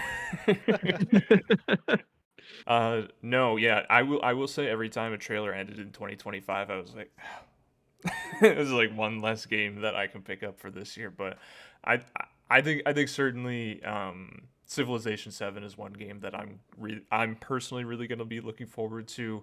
The cinematic trailer showed nothing. No indication of like what this game is going to be like. Is it going to be like 5 or 6 or what style are they going to go with? It gave away absolutely nothing, which is frustrating. And I would have liked to see a bit more, but I'm looking forward to learning more. I think in August, we're actually going to finally see some gameplay. So it'll be interesting because it's been a long time since 6 came out, and so they've had a lot of time to stew on what is going to make 7 special. What can they do? And I mean, I'll just be happy if the AI doesn't suck. That's my personal perspective. But Civ 7 is the game I'm looking forward to the most of games that were announced. Yeah, like it comes out and it's a completely different like style of game now. Like they haven't shown any gameplay and it's just like, gotcha. Gotcha. Yeah. Oh, Civ. So, but yeah, Civ the Civ games always are a whole lot of fun. Very Um, much so. it I had not realized how long it had been since a Civ game had come out either. So Yeah, well, I realized I was in college and I was like, oh, that's not that long ago. Oh, wait. Yes, it was. we've had a few like civilization-esque games come out, like Humankind, and there's like Humankind. a couple others I feel like have come Mhm. out in the interim that have made me kind of forget that it's like been that long since Civilization 6 came out. Yeah, no, and I was so hyped for Civ 6, and I mean, it was a fine game. But Civ 5 is the one that will always have my heart. So I'm hoping it's more like 5, but we shall see. For sure. For sure. Yeah. I know for myself, some of the big ones that I'm looking forward to, obviously Monster Hunter Wilds. I am a huge Monster Hunter fan. Every time I see gameplay or trailers for this game, I get even more hyped. Monster Hunter World was my first Monster Hunter game, and they kind of did a lot to sort of take the Monster Hunter series to the next level with that game, and it looks like they are just continuing that with this entry into the series. Um, it's I don't think it's like fully open world. I think it's more like big open zones. Kind of similar to like Monster Hunter World, but like way bigger than World was. Um, and I mean, I play the crap out of like the Monster Hunter games that come out because I just have such a good time with them, and I am looking forward to all of the new little things that you get to do, like take two weapons into battle with you instead of just being locked to a single type of weapon. Getting to see all the new monsters, getting to see all the new uh, it looked like they were putting a little bit more effort into like characters and dialogue and stuff this time, which I've always just had fun with the like hamminess of Monster Hunter in general anyway. But it's cool to see, uh, a little bit more being put into this one. So I'm excited for Monster Hunter Wilds. I'm also excited for Fable. I enjoyed the old Fable games, and I'm really looking forward to getting a new Fable game. I feel like it's been talked about for forever, and every time I see the trailers, I enjoy like the vibe of the trailer, kind of that British weird humor. And so it looked like they were nailing the tone. I just want to see a little bit more of the gameplay, and I think it's theoretically coming out in 2025. So that's one that I wouldn't be shocked if it gets pushed again. But also, I don't know what Playground Games has been doing. I feel like they've been working on this game for like 5 years, so it should be ready soon. So Well, that's a perfect segue for me to come in then, because that is the Mhm. game I was talking about with Fable. Yeah. Uh, it's been it's going to be 15 years since Mhm. Fable 3 came out. Yeah, crazy to God. think about. Yeah. Fable 3 came out in 2010. Fable 2 is one of, if not my favorite game of all time. When I was a Mhm. kid, I played that like I completed like 12, 13 different playthroughs of it. Mhm. Fable 3, I loved, I think more than most people did. Mhm. I loved Fable 3. I thought it was awesome. So I have something Fable is like for me a very close game to me because it's one of those games that like really made me like love gaming was Fable 2. So the new Fable game coming out, there's a lot of, dumb controversy about it, but from what I've been seeing of it, graphics wise, the little gameplay trailer we got as well, Mhm. I think it looks amazing. And if given the chance next year to get it, I will not hesitate. It will be I will take it. And Mhm. how Eric is, where he's going to hold on to Silk Song, Yeah. I will hold until they say blatantly it is not coming out this year. I will hold Mhm. on to it until the very end. Yeah. That is the game I am most excited for. Obviously, there's a bunch of other games. The other one I'm excited for is it's called 2XKO, which is Riot Games, the developer League of Legends. It's their fighting game. Oh yeah. Okay.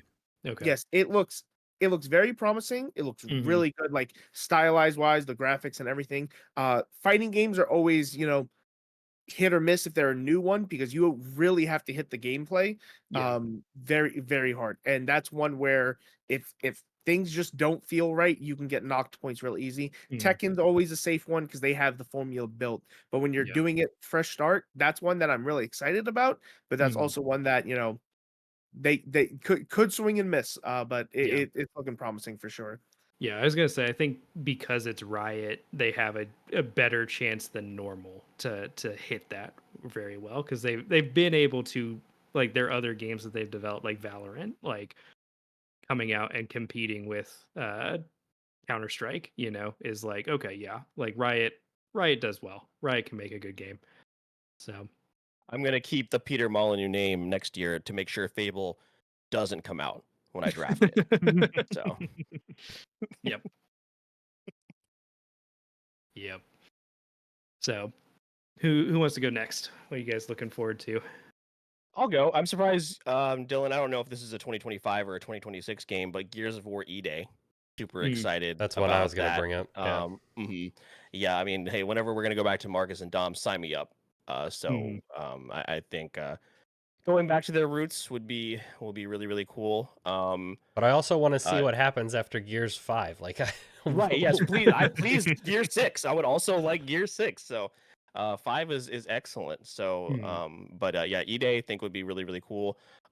Just because we've been more invested in the franchise, Eric, I did write down Dune Awakening. So, Mhm. who Mhm. knows? These tie-ins can always go one way or another, but I think the concept of it sounds very interesting. The game that I probably won't play, but I have circled as something that I think could be very good is Claire Obscure Expedition 33. Oh yeah, that game looks Yeah, cool. a lot of people talking about that and Mhm. very impressed with what they have seen. So that would be something I've circled that I think could possibly be very good and an early pick. One game that I was kind of disappointed we didn't see anything from, and Jay, you'll probably agree with me on this, is Jurassic Park Survival. We've seen one Mhm. reveal trailer a while back, and we've Mhm. gotten a couple of screenshots since then, but it's been radio silent. So that's a game Mhm. that I think probably isn't going to come out for a while. Although I wouldn't be surprised if they try and ham fist it into the new movie that comes out next year. But what will I likely happen is we'll get Jurassic World Evolution 3 Mhm. before Jurassic Park Survival, which I'm okay with. I've sunk many hours into Evolution 2. Yep. So I'm down for a third game, but yeah, I was a little disappointed that we didn't get anything new Mhm. over the last couple weeks from that. But yeah, those are the ones that I had an eye on. Nice. Um, Yeah, I didn't love the first look we had at that Jurassic Park game. Survival, yeah, Yeah, it didn't strike me quite right. I was hoping when I saw that it existed and I went and found the trailer, I was kind of hoping. I think they're going for it, and I think this is right, but it just didn't give the vibe of like an Alien Isolation. I think that could, but that's what they want, but it just doesn't. It's not quite hitting there yet. So it'll be interesting to see what happens with that game. I have my eye on it. It's certainly not going to be a day one, and I'm probably not going to draft it unless I see something different than what we initially got. JW3, yeah, that's on my list. for Yep. sure. no, Yeah. yeah, that's coming. It's in the files for their releases, so they're gonna put that out with the movie, like they That did the Mhm. last couple of years. they have to. Yeah, I'm gonna be there. I'll be seated day one. The thing with Jurassic Park Survival, that first reveal trailer, you know what it looked like, Jay, is it looked like the arcade game with much Mhm. better graphics, and that's why it's like very worrisome. Yeah. So as far as like gameplay wise, I mean, if you can call that gameplay, but I mean, Oof. we've been begging for Shots that fired. type of Jurassic game forever. I mean, Trespasser days. Like they tried with Trespasser.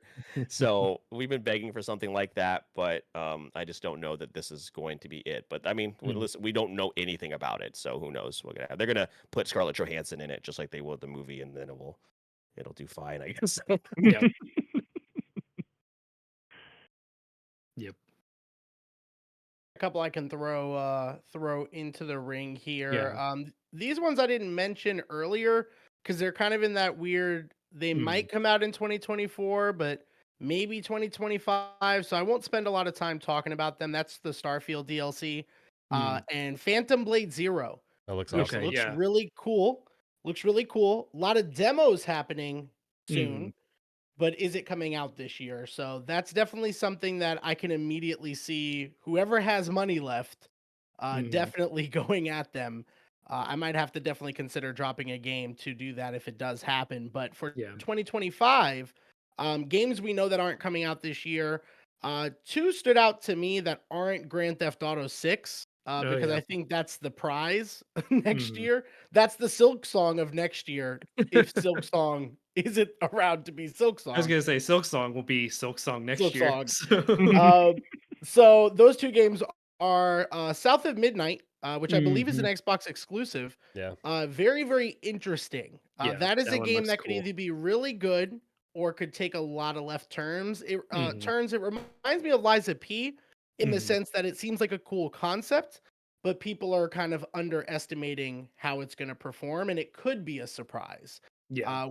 Whether that happens remains to be seen. And then the big one is Metroid Prime 4. I don't really play that franchise a lot, but as somebody who's looking ahead to next year's draft and saying what games could I be interested in, I mean that's a first round pick, I would assume. So those are going to be my two highlights. But those other ones that might come out in 2024, could be game changers. Yeah.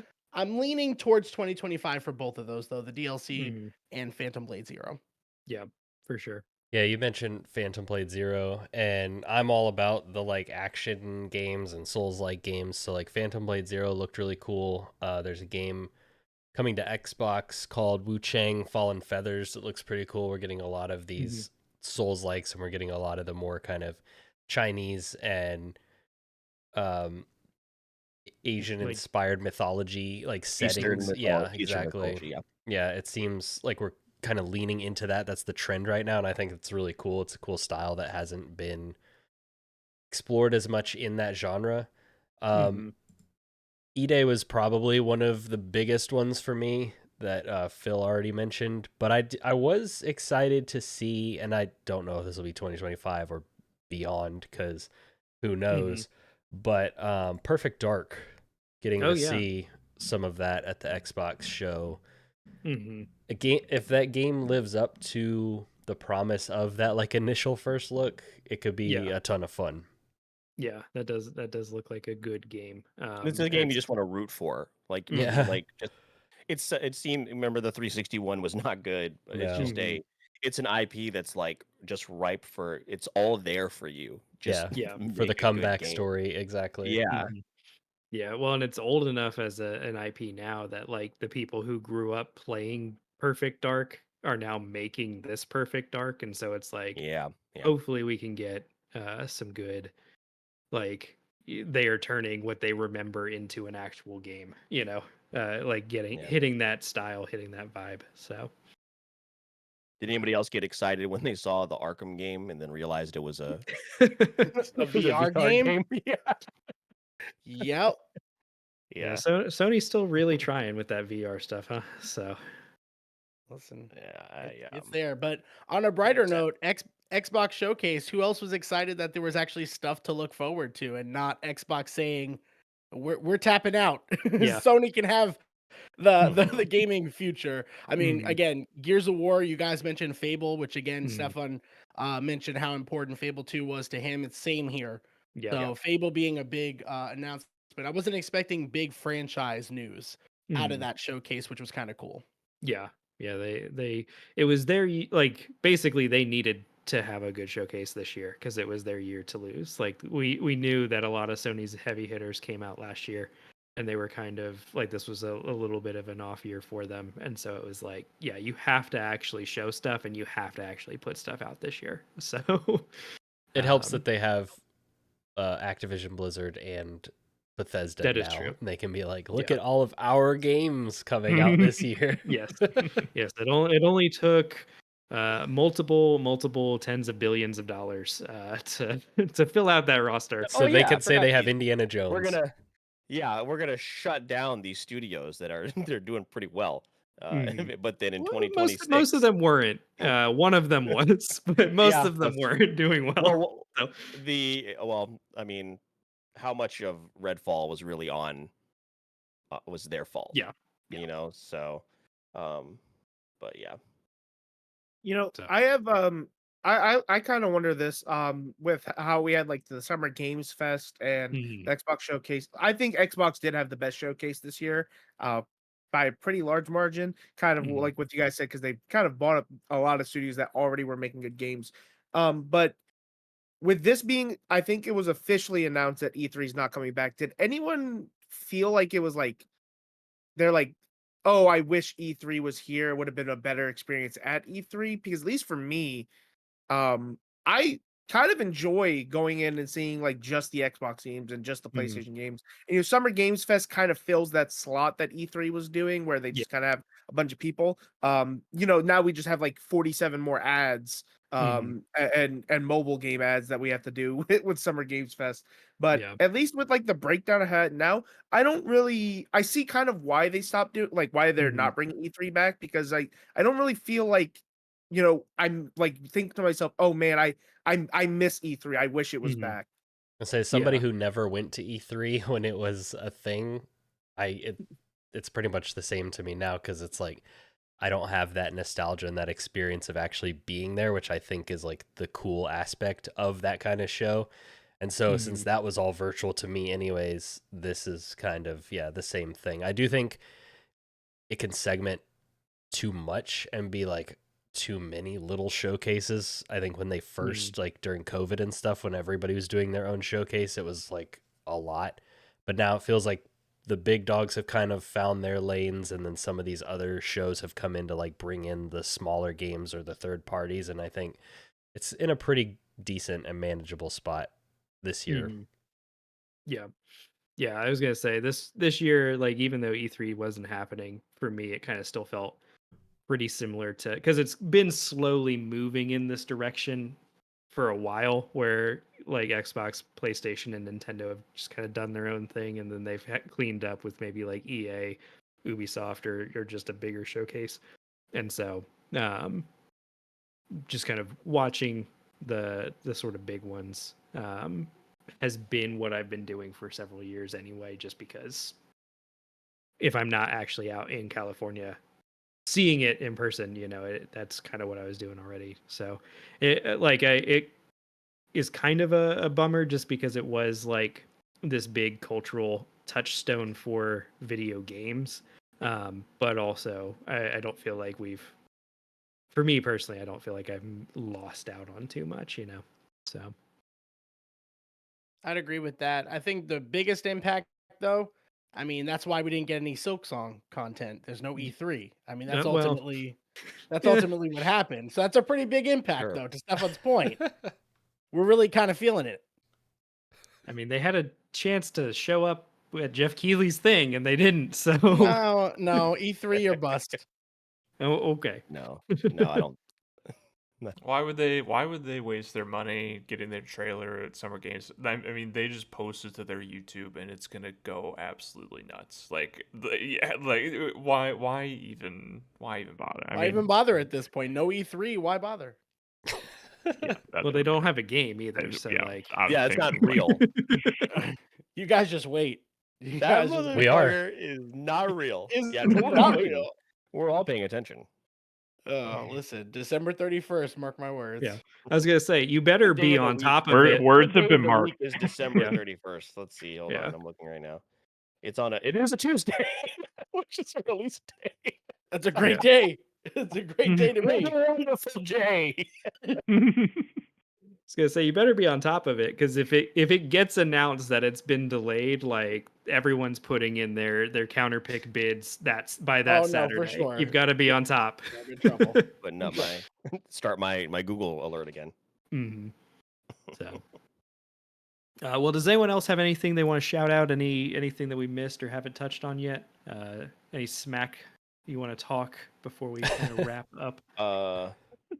No, a Killer Bean. Is that coming out this year? I almost Killer brought up Killer Bean, Bean. I didn't want to be the Squirrel with guy a that gun. I didn't want to be the guy that brought up Killer Bean. I'll do it.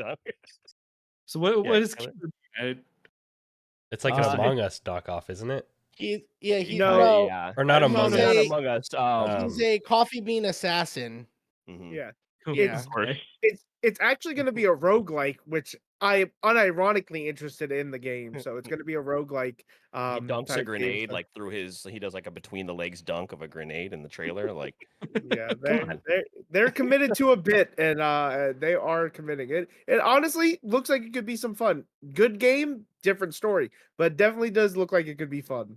Yeah. Nice. There you go. there is a game coming out. I think it's later this year.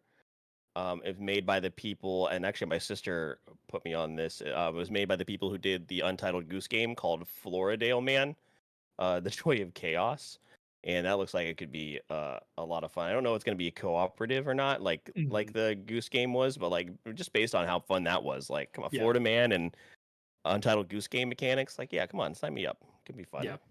It really For felt sure. like these games, Phil, you like held in your back chamber, and you were I like, did. just in Kingmakers, case, the yeah. one with the medieval stuff and guns. Like, Yeah. It's just funny you didn't lead with any of them. It's just like, do you guys have anything no, else? you And throw you're those in "No." at the end, and it's just like, come on, just fun games. I'll spend $5 on Steam on Squirrel with a gun. Sign me up. Phil, I sent you the article though. Phil, you can't. Or actually, you know what's funny about you sending me that article is I did buy Red Dead, but I have been playing it. So I did not buy Cyberpunk though. There's but I recently did an buy Red Dead. article. There's recently an article that came out that Phil told me that he was excited to potentially buy Prehistoric Planet on Steam, and I was like, Phil, you're not going to play that game. Prehistoric Kingdom. Prehistoric Kingdom, yeah. And I sent him an article that recently came out. It's like Steam players have accrued $19 billion Worth of unplayed games. That is their an library. insane number. That's is a more than crazy number. several countries. Yeah. I mean, I did buy Call of Juarez Gunslinger. Like, fucking why? It was $1, but I was like, this looks like it could be fun somewhere down the line. I could play that. Yeah, you won't play that. No, I'll never load it up. What else do I have in here? I got Far Cry 5 and Far Cry New Dawn. This sounds like an episode idea, going over unplayed games in Steam. Yeah, I would listen to what Stefan does. I'm sure Stefan is over the decade. My list is bad. I have so many games here that I haven't played or haven't completed. I have Cyberpunk in here. And you know what? I will mention this about Cyberpunk, by the way. I was very depressed about this. It was right before Phantom Liberty was coming out. I was like, let me play. And I was playing and I was having so much fun. I got a glitch where my screen was messing up because of a certain cutscene. And I looked it up. There was a mod you could do to fix it. And I put in the mod to fix it, and it did. But apparently something happened and I became invincible and couldn't take damage. And it took the fun out completely for me. Because like I was going with like the cybernet, like the hacking build with like the wires. I was having so much fun. And I was like, I haven't been hurt in a long time. I was like, am I crazy or I am killing it right now? Yeah, I am so good at this game. And I just stood there and they were shooting me. I was taking no damage. I was like, oh no. So I tried to like delete the mod and load up that last save, and it didn't fix it. And since then, I was like, I'm not gonna have fun being invincible, but I don't want to start over again just now because I was like a solid like 12 hours in. I was like, I don't want to restart. So that is one game I do need to finish, but there's a lot in my inventory where I'm like, oh, that's on sale. I'll buy it. Like I have Horizon Zero Dawn on there, and I haven't touched it on my computer since I've bought it. But I do have the it. sequel has since come out. Since I bought it, yeah. Jay, should I buy Dinosaur Fossil Hunter? I no, It's Phil. on my Phil, wish list. please. Only $10. I'm speaking on behalf of your family now, Phil. Please stop. Okay, what about Manita's Kitchen, where it's a pizza restaurant run by dinosaurs? Okay, that one, yeah, you can Okay, get that one. Obviously, yeah. Cool. Just making sure. Yeah. Awesome. Well, thank you guys for joining us for this update. If you are listening to this, if you for some reason made it through all of this and were like, what the fuck are these guys talking about? I don't understand. What are they talking about? Draft? You can go watch the draft. It is on YouTube. It is part of I think it's on our podcast as well. Feed. So if you want to look that up and hear us draft and talk about the games we're excited for, and then watch this back and be like, oh, okay, that game has now come out and it's bad, or Dylan picked up Animal Well as his counter pick and man, that was a very bad choice. You can do that. And so if you want to check out our league, there will be a link to it in the description of this so that you can go and look at that and kind of keep track of how things are playing out. See Stefan's next month or two, see how many points he kind of builds up there. Do that. Let us know if you're watching this on YouTube. Leaving us a like and a comment would be super cool. If you're listening to this as a podcast, if you would leave a review and rating on whatever podcast platform you are listening to this on, that would be super awesome as well. But I do want to give a chance to our guests to kind of shout out and tell you a little bit about where they're coming from, their projects. So I'm just going to go down my screen. So Jay, you want to shout out and talk about Super Bracket Bros a little bit? Yeah, absolutely. So, if you haven't heard about Super Bracket Bros yet on your friendly neighborhood gamers, it's a podcast where me and my co-host Eli, we take fictional characters from different universes and pit them against each other to see who would come out on top. Our most recent season 6, we took it out of the theoretical and we took it to the tabletop. We turned all of the characters that we wanted to talk about, we made them into character sheets, and we used a system called GURPS. And we did a PvP combat to decide who would be the winner. And if you do follow Super Bracket Bros, you'll notice that an episode hasn't come out in a couple months. I am in the midst of editing it. I have had several life obstacles come up that have prevented me from making progress, but I can tell you that the day this comes out, and I don't even know what day this comes out yet, the day before, Episode 5 will finally release, which is going to feature Emily Bateman from Game of Groans and Benjamin from Affable Chat playing Hardwin Surefoot from Not Another D&D Podcast versus Hector from Fire Emblem. So the second half of the season is indeed on its way. It is not lost to time or my insanity. So it is indeed not making any promises on episodes after that, but we are indeed making progress. So, season 6 has been a lot of fun. If you haven't listened to the first 4 episodes, that's our first round. But definitely make sure to listen to the intro episode as well, where we talk about what GURPS is and everything. Because all the episodes were super fun to record. I just hit a wall when it came to editing, but I'm so excited to have more out there. So please go back and listen to the first half of season 6 and get ready for the second half coming soon. Nice. It will have been long enough since we recorded that I can reopen all the trauma and listen back to I was gonna say my appearances. I think Jay's gonna hit another wall when he re-listens to our episode. So it's gonna be a problem. There's lots of walls that I got to push through. Every Eric and Phil and Andrew and Dylan were all on there and playing some of their favorite characters of all time. And so it's just genuinely such a good time. So come and check it out.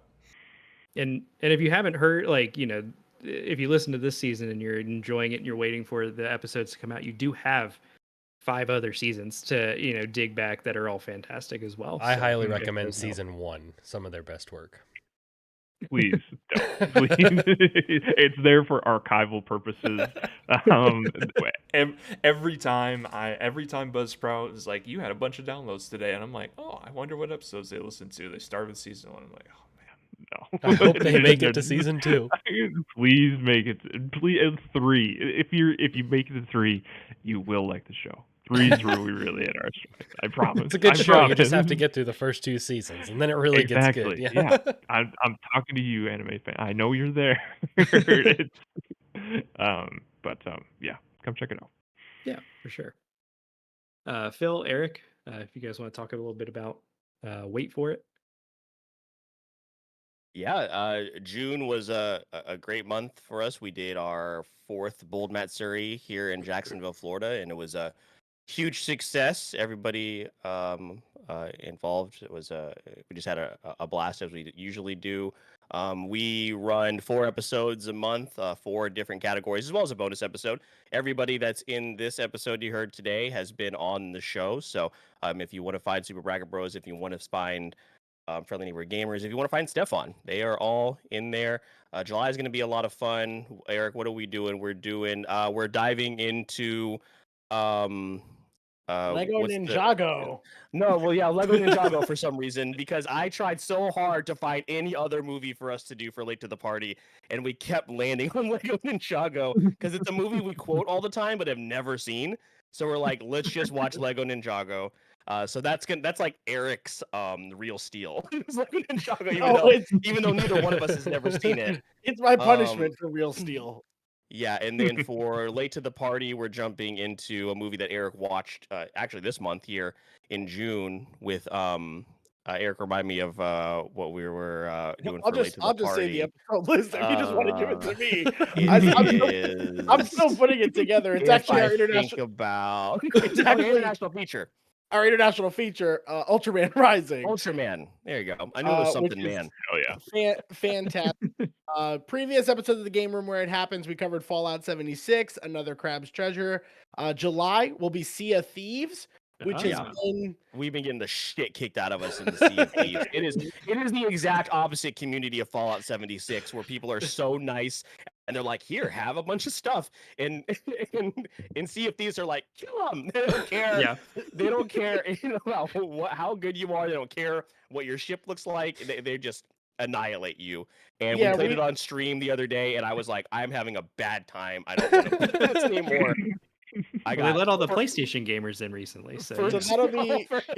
First, our boat got stuck, and then I got stuck between like a tree and something else. And I was like, I don't want to play this game anymore. I'm so glad I downloaded it on Game Pass and didn't buy it on PlayStation. Our first island we visited, we're just doing our thing, trying to figure out how to find this minding our business. And I just see Phil go like this. Why is our boat on fire? and it was just lights out from there. So if you want to hear about that experience, hopefully it takes a turn for the positive, but we are doing that. We also spotlight creators. So we'll have another one of those episodes. And the bonus episode is pop culture, gaming, everything you can think of. We recap the month. We've had Andrew on, we've had Jay on. Dylan, I believe your turn's coming up soon. So be ready for the call. But yeah, we'll do. Yep. And Stefan, yes. And we got to plan the Andrew and Caught Redheaded / Sid reunion for for What Did I Miss, which is just a crazy small world story. That is crazy that we all knew her. So yeah. So check us out. We're on all the same podcast platforms that your Friendly Neighborhood Gamers and Super Bracket Bros are on. So check us out. Cool. Stefan, do you have anything you want to shout out? Nope. Same thing. The Wait for a podcast. That's pretty much anytime I show up, it's gonna be either here or there. I do want to shout out my cat. His name is Levi. Say hi, Levi. I'll turn him around. Hey, Levi. Hello, Levi. This is my shout out. He has no idea what's going on. Not a thought in his brain. It's like, we bro, have Ocala Comic Con coming up, Stefan. Oh, true. There's Ocala Comic Con coming up in September. So that I'm really excited for. I really enjoy going to the conventions. If you haven't been to a convention, it's a lot of fun. You get to see a lot of cool vendors, a lot of cool artists there. You get to see a lot of the voice actors. I definitely have I'm lucky enough that I get kind of a bit background view with Eric and Phil hosting. I get to help them out, so I get to see kind of the ins and outs of it a bit more. But they are really fun things. So Ocala Comic Con, I believe it's towards the end of September. Definitely would check it out. Always a good time down there. Cool. All right. Well, and again, thank you, all of you, for being on, taking some time out of your days to hop on and update us on how the league's been going and cool stuff that we saw during Summer Games Fest and the surrounding events and conferences and whatever. If you as a listener / watcher are hearing this, go check out Super Bracket Bros and wait for it. And if you're in the Florida region, go hang out with maybe go see Phil and Eric in person at Comic-Con, So but yeah. So thank you, and we will see you later.